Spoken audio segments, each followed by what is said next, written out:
আসসালামু আলাইকুম, সবাইকে শুভেচ্ছা জানিয়ে শুরু করছি চ্যানেল এস সংবাদ। সাথে থাকছি আমি মুনিরা পারভিন। প্রথমেই যথারীতি সংবাদ শিরোনাম। সমাজের সুবিধাবঞ্চিত মানুষের প্রতি সহায়তার হাত বাড়াতে প্রয়োজন ঐক্যবদ্ধ সৃষ্টিশীল প্রয়াস।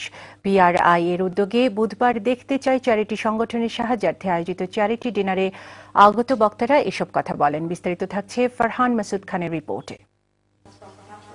নতুন নতুন আইডিয়া আর পদক্ষেপকে সামনে রেখে নতুনদের উদ্যম আর পুরনোদের অভিজ্ঞতার সংমিশ্রণে সমাজ এবং রাষ্ট্রের ইতিবাচক পরিবর্তন সম্ভব, এই ধারণা থেকে 2009 সালে পিআরআইডির যাত্রা শুরু।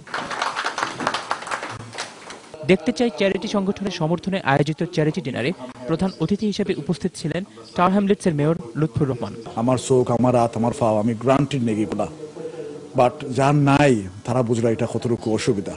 যারা অসহায় আসন, যারা বান্ধবগুলো আসন, তারা আমরা কিন্তু সাপোর্ট করতাম, প্রমোট করতাম এবং এরা সমর্থন করতাম।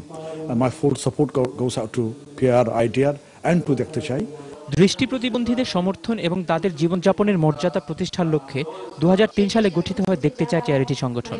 এরপর থেকে ব্রিটেন এবং বাংলাদেশের দৃষ্টি প্রতিবন্ধীদের শক্তি হিসেবে কাজ করে আসছে দেখতে চাই।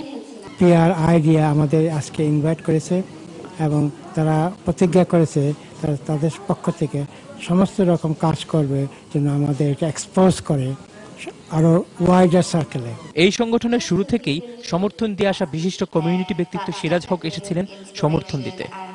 পিআরআইডিআর নামের সংগঠন, এদের যে এই সংগঠনকে সাহায্য করার যে উদ্যোগ, এটা অত্যন্ত প্রশংসিত। Everyone will be able in their own field and we should encourage and find.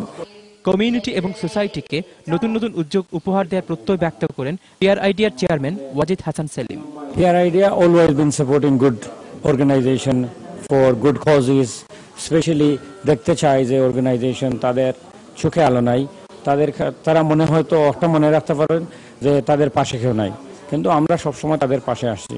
Channel S এর জনপ্রিয় উপস্থাপিকা নাদিয়া আলীর উপস্থাপনায় অনুষ্ঠিত পুরো অনুষ্ঠানের স্পন্সর ছিল ইস্ট লন্ডনের pride of Asia restaurant. Farhan Masud Khan, channel S news.